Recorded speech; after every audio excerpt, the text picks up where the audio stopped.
Olá, galerinha, tudo bem com vocês? Na aula de hoje, a gente vai tratar sobre o capítulo 3 da apostila, falando sobre o início da colonização do nosso território. Bora para a aula?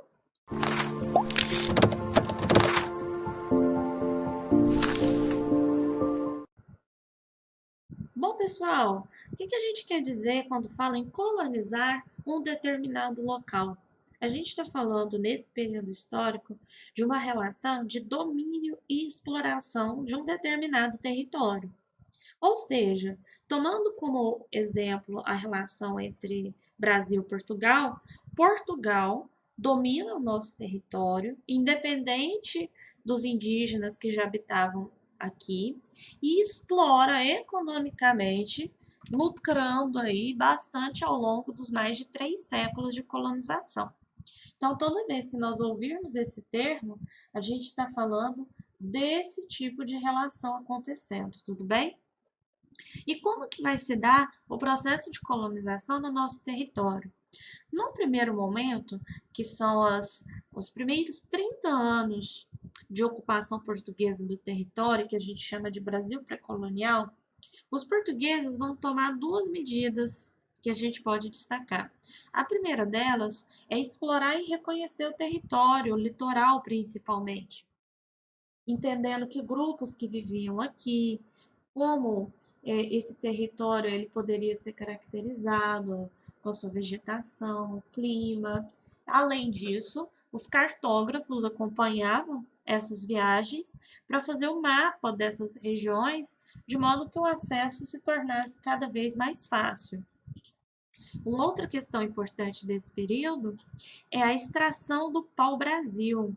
O pau-brasil é uma madeira nativa da nossa região e ela tinha duas funções importantes. Além do uso da madeira, ela também produzia um pigmento avermelhado, como você pode ver pela semente aí na imagem, e que era muito utilizado para tingir tecidos na Europa e tinha um alto valor econômico. Esse pau-brasil foi extraído através do uso do escambo, que é a troca entre o trabalho do indígena em retirar, cortar essa madeira para que o português levasse, e em troca, os portugueses deram alguns objetos que são considerados para nós sem valor, como espelhos, chapéu, tecidos e etc., e que eram coisas desconhecidas pelos indígenas. Aqui na imagem seguinte, ó, você vê um caule da árvore mostrando o cerne da planta, e aí você nota o pigmento avermelhado que eu comentei com você, que não é só na semente do pau-brasil. Esse momento ele não se estende além dos primeiros 30 anos, e aí Portugal vai começar a colonizar de fato o território, implantando sistemas administrativos. E o primeiro deles é bastante conhecido, que são as capitanias hereditárias. Como que funcionavam as capitanias hereditárias? Eram lotes de terra que eram distribuídos principalmente a nobres portugueses, e esses nobres, esses donatários, é que deveriam vir para cá, investir nesse território, fazendo construções, explorando economicamente, e uma parte do que esses donatários lucrassem, eles deveriam repassar a Portugal. Então, aí no mapa, ó, tem as 15 capitanias hereditárias. Só que essa iniciativa de Portugal não deu muito certo. Portugal ele tenta terceirizar o investimento no território, só que a maioria dos donatários nem vieram para cá. Muitos tiveram conflitos com os indígenas que aqui habitavam, e a única capitania que tem mais sucesso em relação às outras é a capitania de Pernambuco, porque lá você vai ter investimento em plantio de cana-de-açúcar. Então, considerando que a capitania hereditária não teve sucesso, esse modelo é substituído pelo governo geral, que tem uma administração centralizada. É como se fosse uma subdivisão do território português em que tem alguém aqui para governar, considerando a distância entre o Brasil e Portugal. E aí você estabelece a capital em Salvador. Você tem alguns cargos auxiliares, então você começa a ter uma série de pessoas que vão trabalhar para o reino, organizando o nosso território. Aí na imagem tem o retrato de um dos governadores gerais, que é o Mendes Sá. Junto com a instalação dos governos gerais, você já tinha a instalação também de algumas cidades que estavam se formando. E claro, as primeiras cidades elas surgem no litoral e à medida em que os portugueses vão avançando e conhecendo o interior, vão surgindo cidades rumo a esse interior. Então, qual que era o primeiro indicativo de que havia uma ocupação e que poderia ser reconhecida pelo governo? Era a existência de uma capela. Tanto que, se você observar as cidades mais antigas, com pelo menos mais de 200 anos de história, como Beraba, você vai observar que na sua região central tem uma igreja, uma catedral, que em geral é o que marca o reconhecimento de que existe ali uma vila, de que existe ali um povoado. Então, aí na imagem, por exemplo, está destacado Tiradentes, né, e a sua igreja central, mas nas cidades do interior isso é muito comum, tá? Então, primeira coisa importante, instalação de uma capela. Isso é seguido pela instalação de uma Câmara Municipal, que vai ser a sede do governo, e é para decidir as decisões, né, locais, as decisões do povoado que habitava aquela determinada cidade. Então, é uma sede do governo local, o que você poderia traduzir hoje como se fosse a prefeitura, tá? Só que ali era a Câmara Municipal.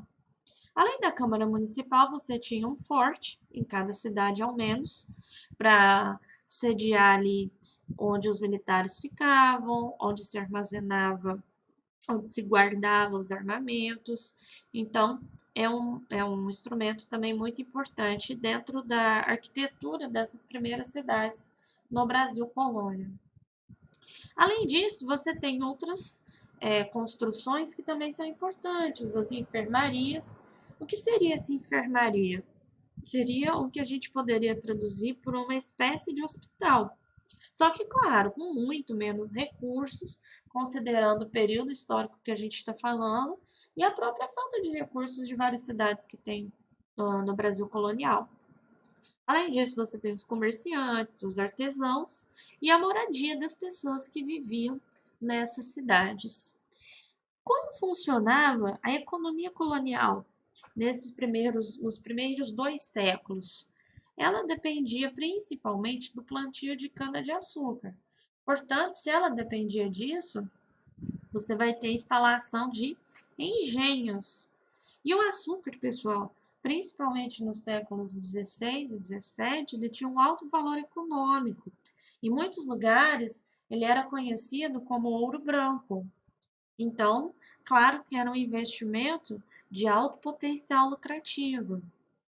E esse investimento nos engenhos, ele se utilizava de uma mão de obra, ou seja, quem trabalha, uma mão de obra escrava, e escravos que vinham do continente africano. Então, esse é um elemento importante da economia colonial nesse primeiro período, aí nos primeiros 2 séculos da nossa história. E aqui eu coloquei um infográfico mostrando para vocês como que é um engenho, que é essa unidade que está produzindo açúcar. Então, primeira coisa, você tem a casa grande, que é a sede da fazenda, que é a residência do dono desse engenho, que é chamado de senhor de engenho, e dos seus familiares. E casa grande, literalmente, porque era a construção mais imponente, que mais se destacava dentro dessa unidade rural. Além disso, você tem o local em que os escravos ficavam acomodados, que era a senzala. Claro que as senzalas elas tinham condições muito precárias, nem se compara com a estrutura de uma casa grande, porém é um local que se destaca porque a maioria dos trabalhadores dos engenheiros eram escravos, portanto, eles ficavam acomodados ali. Além da senzala, você tem também a capela, né?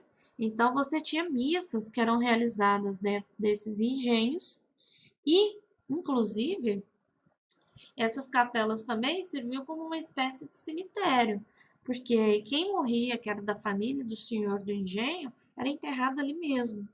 Era um costume muito comum, aliás, pessoal, no Brasil colonial, os primeiros cemitérios serem atrás das igrejas. É com a medida que a cidade vai crescendo, é que isso começa a tomar outras proporções e aí você começa a ter cemitérios separados, ok? Além disso, você tem o canavial, que é onde você está plantando essa cana de açúcar, e você tem as moendas, que é o local onde a cana de açúcar era moída, se extraía o caldo dessa cana, e aí esse caldo ele era cozinhado em grandes tachos, até se extraía um negócio que nós chamamos de melaço, e esse melaço ele era colocado em grandes formas de barro, de cerâmica, e aí depois ele era retirado dessas formas, né, quando já esperava açúcar, batia, secava ao sol, e depois que esse produto secava, aí sim ele era encaixotado e enviado aos portos, né, para dali os navios levarem para a Europa. É assim que funcionava a produção do açúcar, ok? E pensando um pouquinho sobre essa escravidão africana, toda vez que nós falamos do uso de escravos da África, muitos alunos me perguntam por que trazer da África e não utilizar trabalhadores, por exemplo, daqui ou a mão de obra indígena. Então, a primeira questão é que o tráfico de escravos era muito lucrativo. E quando uso tráfico, turma, é porque eu estou falando de algo que hoje nós consideramos que é um comércio ilegal. Então, esse tráfico de escravos ele era profundamente lucrativo e os europeus viam nisso uma oportunidade, claro, de lucro nesse momento. Esses escravos foram utilizados como mão de obra durante o período colonial e mesmo depois da independência do Brasil, você ainda continua tendo utilização da mão de obra escrava africana. Você tem uma estimativa de que pelo menos 6 milhões de africanos foram arrancados das suas terras e enviados para o Brasil, apenas para o Brasil, aproximadamente 6 milhões. E eles, claro, sofriam muitos maus tratos, muito preconceito contra o seu modo de vida, crenças.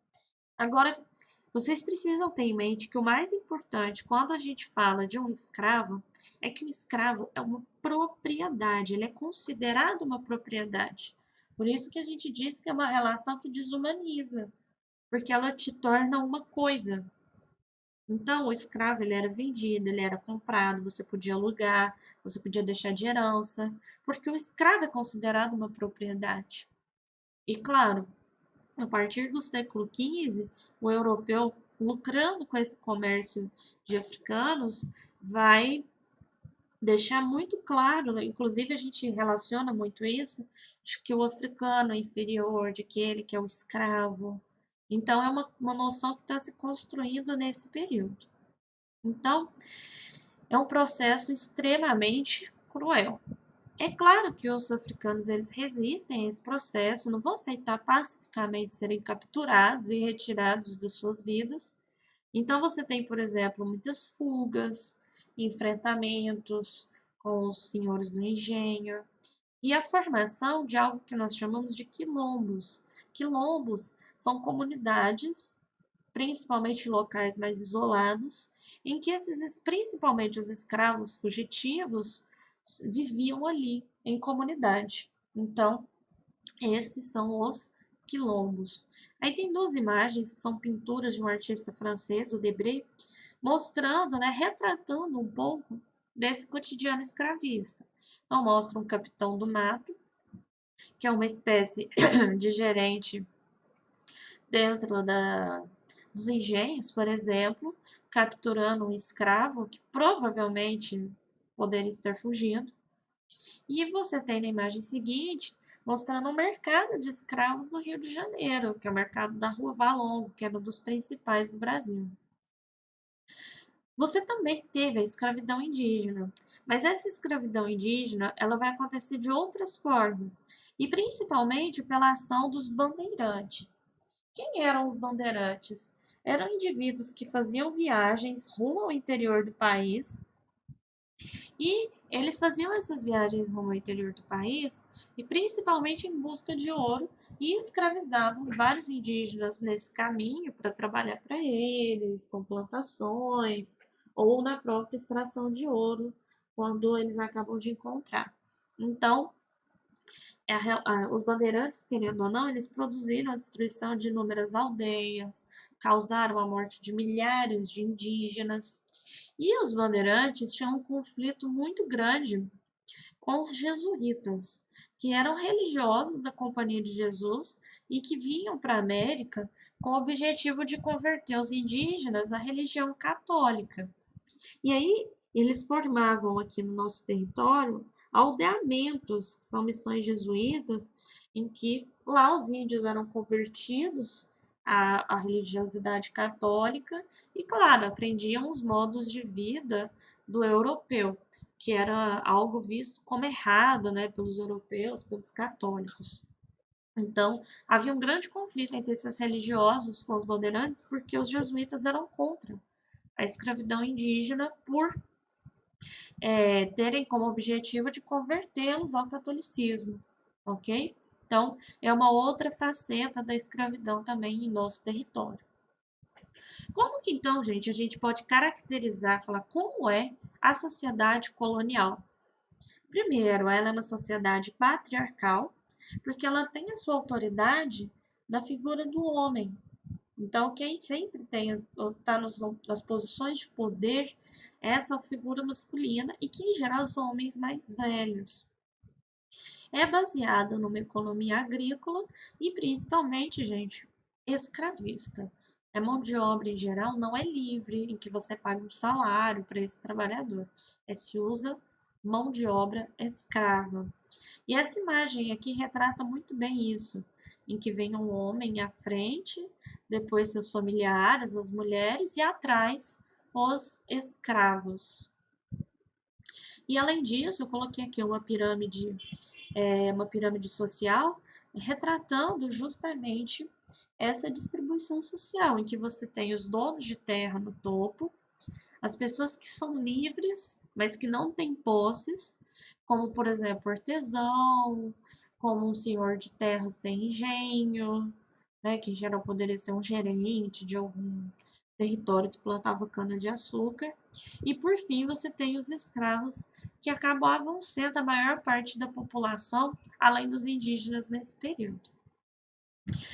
Para finalizar, tem um outro aspecto importante da história brasileira nesse primeiro período, que você tem a presença dos holandeses no Brasil.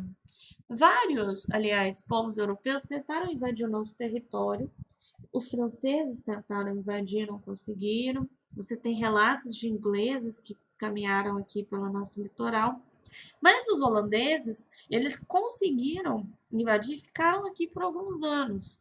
Então, aproximadamente 2 a 3 décadas. E para que eles invadiram e onde? Foi todo o território? Não.